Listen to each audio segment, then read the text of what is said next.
All right, so now you've got your headshot and your resume all perfect, professional, and ready to go. Now it's time to take them on the road and into live auditions. So this video is going to be all about how to prepare to kill it in a live in-person audition. So first things first, don't ever show up at a live audition without this, your resume and your headshot, stapled, looking fabulous. Don't come without one, and don't come with them looking all ratty and crazy. Make sure that you have it with you, even if they don't specify that you need one. It's actually the best thing if you're living and working in LA or New York or somewhere that you might get called in an audition on the fly, to keep a stack of them in your car or anywhere that they'll be quickly accessible, so that if in case you get called in, you'll still have one ready to go. I had them in my car, in my trunk, always with me, just in case. So next thing, you want to make sure that you show up looking the part. Yeah. So just like when you selected looks to go with the perfect headshot, auditions are very similar. You want to be smart about showing up for the job that you're trying to book. So if you're booking an edgy music video or you're booking a Target commercial, you should have very different looks for different auditions, right? A Target commercial, you might want to look young and fresh and a little less makeup, and an edgy urban music video, you might want to have something more cool, bold, pops of color, heavier makeup, more body conscious, things like that. So when you get there, first things first, usually they'll expect you to sign in. Yeah, every audition is different, but I'm going to give you the advice in this video based on the general consensus of the way that auditions are run. So it's important to remember to be flexible and to pay attention.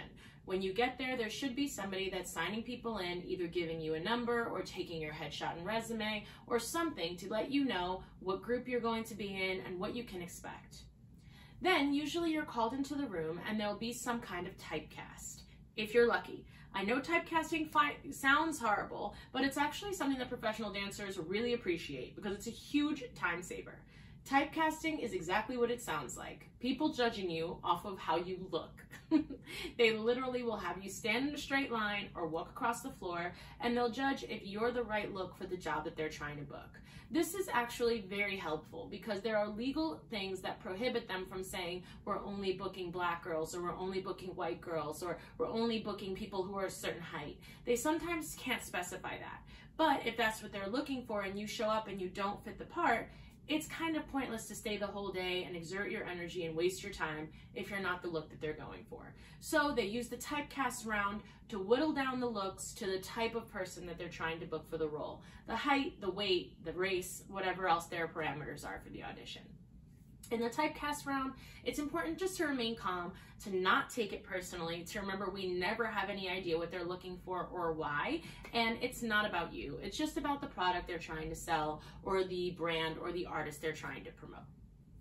After the typecast look, if you make it through the typecast round, you'll usually step into a choreography round, where a choreographer will teach choreography to the group.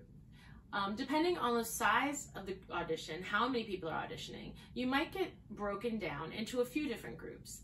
And that's something that could let you know whether this audition is going to take all day or not. So once they teach you the choreography, they'll then start to break you into smaller groups and have you perform. Once they have you perform, you'll get called out into the floor in whatever groups they will call you out in. But before they do that, they usually let you know how they want you to stand. They'll say, we need you to line up from the left, downstage, upstage, downstage, upstage. It is crucial that you listen and follow these instructions. If you're standing in the wrong spot when they call your number out, it's a huge red flag to the judges that you're unprepared and that you're not paying attention. So make sure you're really listening in for how they want you to line up when it's time to perform in your groups. Now remember to freestyle before and after you perform the choreography, unless they instruct you not to. You want to keep moving until they turn the music off. Use every moment of the audition to highlight your personality and your skill.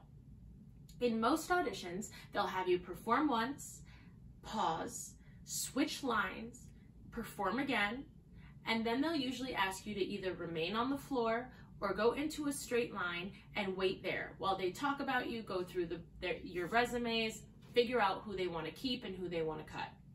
Again, it's very important that you remain calm. I've seen in so many auditions, people kind of freak out or feel like they didn't do a good job or just be nervous and kind of finish dancing and run off the floor.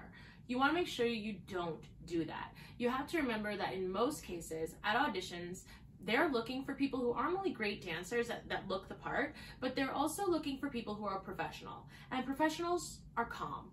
They're seasoned. They're not freaking out. They're not running away. They have confidence, a coolness to them. And in a lot of ways, that can help you book a job, even if you've made a couple of blunders in the choreography. So take deep breaths, relax, and follow instructions. Don't take off running as soon as you're done dancing or freestyling. Now, every audition is different as far as how they'll handle the process of the cuts. Sometimes they'll walk through the line and they'll cut you right there on the spot or keep you right there on the spot. Some auditions will have a callback round or a whole nother day of callbacks. Some auditions will put you onto tape and then they'll contact you or your agency later on down the line after they've reviewed all the footage. So every audition is different and you won't be able to know how they plan to run the audition until you get there. So if you do get cut, thank them and then move on your way. Take your bags and go quickly. Don't linger around and don't try to sneak back in for a second round of auditions. Remember that every audition is just one audition in a sea of auditions you'll go to. So you're much better off being professional and keep it moving. Yeah, I've seen some auditions in the past where someone would get cut and then try to like sneak into another group. You really don't want to be that person. Trust me, it's not worth it. So some things to remember are that you want to make sure that you're early. Yeah, if you're on time, you're late. Being early is a huge asset at an audition. It ensures that you can hear everything that's happening, that you can see the choreographer, that you actually get in and out early. Yeah, the people who arrive first, they usually get to audition first, which means they can go home first, which is really the best thing to do. Save your time, save your energy, and get there early. Yeah, make sure if you're in a big city, you're planning for the fact that it'll likely be difficult to park, it'll be difficult to find the location, so give yourself a lot of time. Showing up late is a huge no-no. Make sure that you also bring a water, snacks, be prepared. Some of these auditions, I've been stuck in an audition. I was in an audition for Lady Gaga one time that went on for 14 hours. 14 hours, yeah. So make sure that you're prepared for anything. Water, snacks. Girls, always have a pair of heels with you. Even if the audition notice doesn't ask for it, you should always have heels and sneakers, several different options. It's always a good idea for anybody to have a second pair of clothing with them, yeah? And what you don't want to do is start auditioning in one outfit and then change midway through because you're sweating or something. You don't want to do that because a lot of the time the judges will identify you with whatever you have on. So you don't want to change your outfit once you've started auditioning. But what you do want to do is potentially arrive at the audition and realize, oh wait, I'm not really dressed for what they've asked me to do, or my look is really not on target with the branding that they have here. So I want to like do a quick change before we start and make sure that I'm really on point with the branding. Or even if you show up at the audition and maybe you chose a black outfit and when you get there, everyone's wearing black, it's a really good idea to have a hot pink shirt option with you so that you can stand out. So having some options in different colors and different styles that you can quick change and make sure you're fully adapted is a great idea, yeah?